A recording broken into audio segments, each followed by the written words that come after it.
Приветствую уважаемых подписчиков и гостей нашего канала. Перед просмотром ставьте лайк, подписывайтесь на канал и не забывайте нажимать на колокольчик.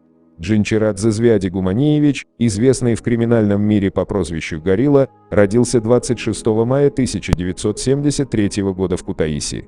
Свой преступный путь Звяди начал с начала 90-х. В 1994 году он впервые оказался в тюрьме, за хранение и сбыт оружия ему дали 1 год.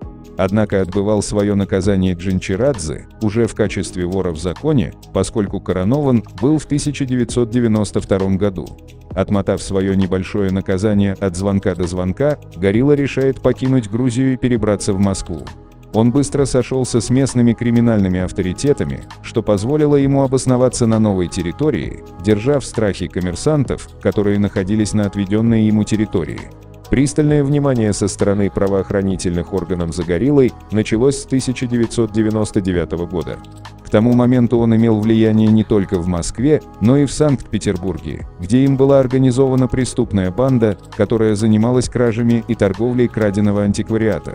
В январе 2001 года Джинчирадзе был задержан в северной столице и отправлен в СИЗО Христы.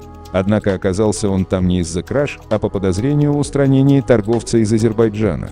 Однако ни один свидетель не подтвердил этого, опасаясь за свои жизни.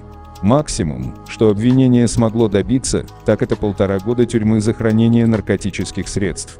После освобождения Джинчирадзе решил забыть про Москву и окончательно обосноваться в Санкт-Петербурге. Собрав новую группировку, он начал специализироваться не только на квартирных кражах, но и на угонах автомобилей. В мае 2005 года Горилла был задержан на месте преступления. Суд над ним состоялся лишь спустя 2 года. Ему было вынесено самое суровое в его жизни наказание в виде 8 лет тюрьмы. По некоторым данным, Джинчирадзе, отбывая свое наказание, скрыл от заключенных и администрации тюрьмы свой воровской статус.